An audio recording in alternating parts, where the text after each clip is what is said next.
15 अगस्त एक ऐसा दिन जो हर किसी के लिए गर्व, आज़ादी और जश्न का महोत्सव होता है। लेकिन 15 अगस्त से ठीक एक रात पहले 14 अगस्त की रात किसी की एक छोटी सी गलती उन पे इतनी भारी पड़ सकती है, ये उन्होंने सपने में भी नहीं सोचा होगा। आखिर ऐसा क्या हुआ कि एक टीचर होते हुए भी वो 15 अगस्त के दिन आज तक कभी स्कूल गए ही नहीं। नमस्कार दोस्तों, स्वागत है आपका मेरे channel the haunted voice by Upasana में। आज मैं आपको एक ऐसी सच्ची कहानी सुनाने वाली हूँ जो मेरे चाचू के साथ हुई थी और उन्होंने मुझे खुद सुनाई थी। तो इस कहानी में आगे बढ़ने से पहले मैं आपको एक इम्पॉर्टेंट बात बताना चाहती हूँ। मेरे इस चैनल पे मैं आपको सुनाने वाली हूँ real life based horror incidents, और मेरी पूरी कोशिश रहेगी कि मैं हर हफ्ते आपके लिए 2 से 3 कहानियाँ ज़रूर लेके आऊँ। और अगर आप भी अपने दोस्त के साथ जुड़ना चाहते हैं और इस चैनल पे आने वाली हर कहानी को सबसे पहले सुनना चाहते हैं तो चैनल को सब्सक्राइब करना है और बेल आइकन याद से ज़रूर दबाना है। और अगर आपके साथ भी ऐसी कोई डरावनी घटना घटी है तो आप उसे मेरे साथ इंस्टाग्राम या फिर ईमेल, जैसा भी आपको ठीक लगे, उसके थ्रू ज़रूर शेयर कर सकते हैं। मैं आपकी कहानी इस चैनल पर ज़रूर सुनाऊंगी ताकि आपकी आवाज़ भी लोगों तक पहुंच सके।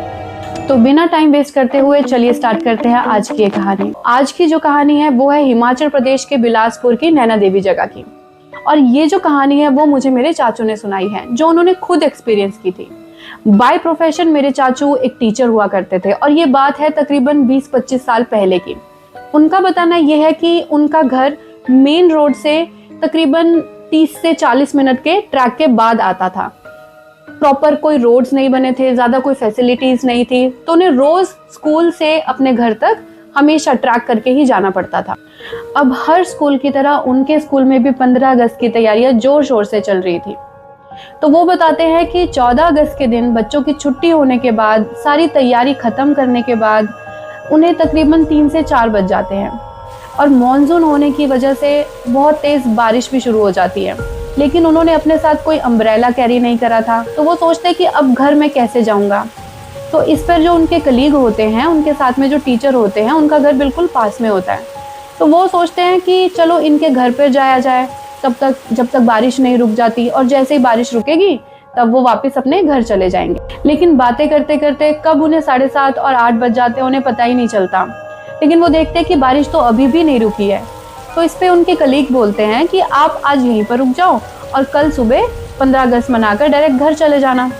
तो क्योंकि अब उस टाइम पे फ़ोन वगैरह इतने नहीं होते थे, तो वो कहते हैं कि नहीं, मेरे घर वाले परेशान हो जाएंगे, तो मुझे निकलना तो आज ही पड़ेगा।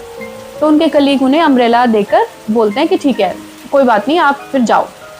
तो अभी चाचू उनके घर से निकलते हैं और उनको चलते हुए एटलीस्ट 15 या 20 मिनट हुए होंगे, और वहाँ से मेन रोड से उनके घर के लिए वो अपना ट्रैक शुरू करते हैं। ट्रैक उन्होंने एटलीस्ट 15 मिनट का किया होगा, और अब क्योंकि बारिश बहुत तेज़ हो रही थी तो वो उसकी वजह से एक लैंडस्लाइड हो जाता है, जिसकी वजह से जो घर का रास्ता था वो बंद हो चुका था। इस पे अब चाचू सोचते हैं कि अब मैं घर तक कैसे पहुंचूंगा। तो वो उसके अलावा एक और ऑल्टरनेट रास्ता था जो काफ़ी घूम के था। वो सोचते कि चलो मैं वहाँ से निकल जाता हूँ, तो एटलीस्ट मैं थोड़ा टाइम ज़्यादा लगेगा बट मैं घर तो सेफली पहुँच जाऊँगा। और यही शायद उनकी सबसे बड़ी गलती थी, क्योंकि जिस रास्ते से उन्होंने जाने का डिसाइड किया था उस रास्ते पे एक खड्ड भी आती थी। सो खड्ड मैं आपको बता दूं, जो लोग हिमाचल से हैं वो जानते होंगे कि खड्ड एक ऐसी जगह होती है जहाँ पर थोड़ा सा पानी होता है, एक नाला जैसा, और वहाँ पर बेसिकली लोग टोना टोटका वगैरह करके छोड़ जाते हैं, और बोला जाता है कि वहाँ पर आत्माओं का निवास होता है। तो यूजुअली लोग वहाँ के उस रास्ते के थ्रू जाना अवॉइड ही करते हैं। बट अब उनके पास तो कोई और ऑप्शन नहीं था, तो वो सोचते कि चलो कोई बात नहीं, चलते हैं, देखा जाएगा जो भी होगा। तो ऐसा सोचकर वो अपने घर के लिए चलना शुरू करते हैं। वो जैसे ही उस खड्ड के पास पहुंचने वाले होते हैं, उन्हें किसी के फुटस्टेप्स की आवाज़ सुनाई देती है। अब हल्की बारिश भी हो रही थी, तो उन्हें लगता है कि वैसे ही कोई पत्ता पेड़ से गिरा होगा या फिर कोई फ्रूट पेड़ से गिरा होगा, उस चीज़ की आवाज़ है। वो अपने आप को बेसिकली एक झूठी तसल्ली दे रहे थे। बट जैसे जैसे वो आगे जा रहे थे उन्हें ऐसा लग रहा था कि उनका कोई पीछा कर रहा है प्रॉपर, और इस चीज़ से अब वो डर भी गए थे। लेकिन उन्होंने ऐसा सुना था, उनके बुजुर्गों ने उन्हें बताया था कि कभी भी ऐसा कुछ भी हो, छलावा या छलेडा, इस तरह की कोई भी चीज़ होती है तो आपको पीछे मुड़ के कभी भी नहीं देखना होता है। तो वो ये चीज़ उनके दिमाग में थी और वो पीछे मुड़ के नहीं देखते। अब आगे चलते चलते उन्हें शायद 5 या 10 मिनट ही हुए थे, उन्हें दिखता है एक औरत पेड़ के पास खड़ी है और वो कुछ वहां पर ढूंढ रही है और वो बहुत परेशान है, जैसे कि उसका बहुत कुछ इंपॉर्टेंट गुम हो गया है और उसको कोई होश नहीं है कि आसपास कौन है कौन नहीं है। इस पे थोड़ा चाचू रिलीफ भी फील करते हैं कि चलो मैं यहाँ पर अकेला नहीं हूँ और भी कोई है। बट साथ ही साथ उनके दिमाग में एक क्वेश्चन भी आता है कि इतनी रात को ये लेडी यहाँ पर क्या कर रही है। तो वो वहाँ पर जाते हैं उनके पास और उनसे पूछते हैं कि आप यहाँ पर क्या कर रहे हो, कुछ ढूंढ रहे हो क्या। तो वो बोलते हैं कि हाँ, मेरा एक बहुत कुछ इम्पोर्टेंट गुम हो गया है। तो चाचू कहते हैं कि क्या गुम हुआ है, वो अपना क्वेश्चन नेक्स्ट पुट करते हैं। तो इस पे वो लेडी कुछ भी रिस्पॉन्स नहीं करती है और चाचू अब फिर 2-3 बार उनसे वही क्वेश्चन पूछते हैं कि मैं कुछ हेल्प कर दूं आपकी। तो वो लेडी बिल्कुल चुप खड़ी रहती है और एकदम से बिल्कुल इरिटेट होकर उनकी तरफ एकदम घूरती है और बोलती, बिना कुछ बोले फिर से वही चीज़ें ढूंढने लग जाती है जो उनका गुम हुआ होता है। तो अभी चाचू सोचते हैं कि ठीक है, मैं क्यों परेशान करूं, हो सकता है इसकी कोई ज्वेलरी हो और ये मुझे नहीं बताना चाहती हो, ये सोच रही हो कि मैं कोई चोर वोर हूँ और मैं इनकी वो ज्वेलरी उठा के ले जाऊंगा। तो वो बिना कुछ सोचे समझे वहां से फिर उसके बाद निकल जाते हैं अपने घर के लिए। अब जैसे ही वो आगे निकलते हैं, उन्हें चलते हुए तकरीबन 5 ही मिनट हुए होंगे, उन्हें सेम लेडी वापस एक पेड़ के पास दिखती है जो सेम उसी तरीके से कुछ ढूंढ रही थी। अब उन्हें समझ आ जाता है कि ये कुछ तो गड़बड़ है, ये कुछ तो नेगेटिव एनर्जी है या कुछ तो किसी की कोई आत्मा है या कुछ तो है। तो वो बहुत डर जाते हैं और वो बिना इधर उधर देखे सीधे चलना शुरू कर देते हैं। उनका बताना ये है कि वो जब तक घर नहीं पहुंचे तब तक उन्हें वही लेडी रास्ते में कम से कम 3 बार वही कुछ ढूंढती हुई दिख रही थी। लेकिन जैसे तैसे वो अपना भगवान का नाम लेते हुए, हनुमान चालीसा पढ़ते हुए घर पहुंचते हैं। अब वो जैसे ही घर पहुंचते हैं तो वो घर पर किसी को भी इस बारे में कुछ नहीं बताते, वो सीधा हाथ मुंह धोकर खाना खाकर सो जाते हैं। अचानक रात को 3 बजे उनकी नींद खुलती है एक बुरे सपने के साथ, और उस सपने में वो देखते हैं कि जो औरत उन्हें रास्ते में मिली थी वही औरत उनके सपने में उन्हें ये बोल रही है कि तू चला गया लेकिन मेरा बच्चा तो देके जा, कि तू मेरा बच्चा लेके चला गया और मुझे मेरा बच्चा चाहिए वरना मैं तुझे छोड़ूंगी नहीं। चाचू बताते हैं कि था तो वो एक सपना, लेकिन उन्हें ऐसा फील हो रहा था जैसे कि वो लेडी उनसे सच में ही वहां पर आके अपना बच्चा मांग रही हो कि मुझे मेरा बच्चा देके जा वरना मैं तुझे नहीं छोड़ूंगी।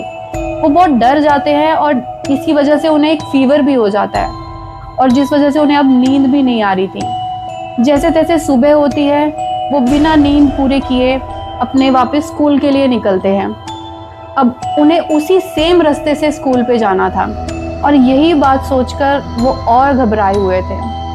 लेकिन ठीक है, भगवान की दया से कुछ प्रॉब्लम नहीं होती, वो उसी रास्ते से वापस अपने स्कूल जाते हैं। पूरा 15 अगस्त का सेलिब्रेशन होता है और खाने के लिए मिठाई वगैरह एक दूसरे को बांटी जाती है। तो वो बताते हैं कि मैं मिठाई बांट रहा था तो वहाँ पर एक स्कूल में उनके एक जो साफ़ सफाई करने वाली लेडी होती हैं, वो काफ़ी ओल्ड एज थी, वो उनके पास जाते हैं कि आप मिठाई ले लो। तो इस पे वो जो ओल्ड एज लेडी होती है वो उनको बोलती है कि अरे मतलब आपका तो घर का रास्ता ऐसे ऐसे, मैंने सुना ऐसे कि लैंडस्लाइड हो गया है और फिर रास्ता बंद है, तो आप कैसे गए थे। तो इस पे वो उनको अपनी पूरी पिछली रात की पूरी कहानी सुना देते हैं कि मैं ऐसे ऐसे दूसरे रास्ते से गया था और वहाँ पे मुझे ऐसा ऐसा एक्सपीरियंस हुआ। तो इस पे जो ओल्ड एज लेडी होती है वो बहुत हैरान हो जाती है और घबरा भी जाती है और वो मेरे चाचू से कहती है कि आप तो बच गए, अदरवाइज आपके साथ क्या हो सकता था आप नहीं जानते। तो चाचू भी हैरान होते हैं और बोलते हैं कि आप मुझे बताओ, क्योंकि मेरे साथ जो एक्सपीरियंस हुआ है मैंने आज से पहले कभी एक्सपीरियंस नहीं करा था। तो वो बताती है कि तकरीबन 6 या 7 साल पहले उनके पड़ोस में एक औरत रहा करती थी, मीना नाम की। 14 अगस्त की रात को शाम को पूरा दिन मेले में घूमने के बाद अपने बच्चे के साथ वो घर आ रही थी। तो घर आते आते उनके जो बच्चा होता है उसका एक टॉय होता है, खिलौना होता है, वो गुम हो जाता है। जैसे वो घर पहुंचते हैं उन्हें पता चलता है उसके बच्चे को और वो रोना शुरू कर देता है कि मेरा खिलौना गुम हो गया तो मुझे चाहिए, और वो बंद ही नहीं कर रहा होता है रोना। तो जो वो मीना थी, उनके जो हस्बैंड थे वो बहुत शराब पीते थे। तो बच्चा रो रहा है तो वो उनकी आवाज़ सुन के, बच्चे के रोने की आवाज़ सुन के बहुत इरिटेट हो जाता है और उसको मारना पीटना शुरू कर देता है कि इसको चुप करवा, अदरवाइज मैं इसको मारूंगा। तो मीना डर जाती है और मीना उसको बहुत चुप करवाने की कोशिश करती है, लेकिन बच्चा चुप ही नहीं हो रहा होता। तो वो अब ये सोचती है कि मैं वापस रास्ते में जाऊंगी और उसका जो खिलौना है, जो टॉय है, मैं उसको ढूंढती हूँ और वापस लेके आती हूँ। तो इस पे जैसे वो निकलने लगती है तो उसका बच्चा भी रोने लग जाता है और बोलता है कि मैं भी साथ में चलूंगा। साथ जाने की वो जिद करने लगता है। तो मीना सोचती है कि ठीक है, मैं इसको साथ में लेके ही चलती हूँ, क्योंकि अगर मैंने इसको घर पे रखा तो जो मेरा पति है कहीं शराब के नशे में इसको मारना पीटना शुरू ना कर दे। तो वो क्या करती है, अपने बच्चे को साथ में लेके जंगल की तरफ चली जाती है। अब क्योंकि बारिश उस समय भी बहुत हो रही थी और चलते चलते जैसे वो खिलौना ढूंढ रही थी, उनको नहीं पता था एक पेड़ जो बारिश की वजह से कमजोर हो गया था, वो अचानक से उन दोनों के ऊपर गिर जाता है और उन दोनों की उसी समय मौत हो जाती है। अब क्योंकि पति नशे में था और उसको नहीं पता था, कुछ पता नहीं था, वो वैसे ही सो जाता है और जैसे ही उसकी सुबह नींद खुलती है वो देखता है कि मेरी पत्नी नहीं है, मेरा बच्चा नहीं है, और वो याद करता है कि वो कल रात को ऐसे ऐसे खिलौना ढूंढने के लिए गए थे। तो वो अपने जो पड़ोस के लोग होते हैं उनको ये बात बताता है। तो वो सब लोग अब उन लोगों को ढूंढने के लिए निकलते हैं। जैसे वो वहां जाते हैं, वो देखते हैं कि उनकी जो पत्नी है और जो उनका बच्चा है वो पेड़ के नीचे दब चुके हैं और वो अब इस दुनिया में नहीं है। अब ये जानने के बाद मेरे चाचू सोचते हैं कि चलो मैं गांव वालों को बुलवाकर यहाँ पर एक पूजा करवा दूंगा, जिससे कि मीना की आत्मा को थोड़ी शांति मिल जाए। तो वो वैसा ही करते हैं, पूजा वगैरह कराते हैं, लेकिन उससे कोई फर्क नहीं पड़ता है। उसके बाद भी उसी टाइम पे 14-15 अगस्त को लोगों को कई बार उसके होने का फील होता था, उसके होने का एहसास होता था। लेकिन अब चाचू बताते हैं कि जैसे जैसे टाइम बीतता गया वैसे वैसे नए रोड्स बने, नए घर बने, और आज के टाइम पर वहाँ पर ऐसा कुछ भी नहीं है। अब वहाँ पर इतने घर बन चुके हैं, इतने लोग हैं कि कभी ऐसा हुआ भी होगा, लोगों को इस बारे में कुछ पता ही नहीं है। लेकिन इस बात का डर चाचू के दिमाग में इस तरीके से बैठ गया था कि उन्होंने आज तक 15 अगस्त का फंक्शन कभी अटेंड ही नहीं किया। तो दोस्तों, आज की कहानी में इतना ही। मिलते हैं नेक्स्ट स्टोरी में। अगर आपको मेरी स्टोरी अच्छी लगी है तो लाइक ज़रूर करना है और सब्सक्राइब भी ज़रूर करना है। अगर आपके माइंड में स्टोरी से रिलेटेड कोई भी क्वेश्चन है, कोई भी क्वेरी है, आप मुझे कमेंट ज़रूर करें, मैं आपको उसका आंसर ज़रूर करूँगी। तब तक के लिए गुड बाय। हर हर महादेव।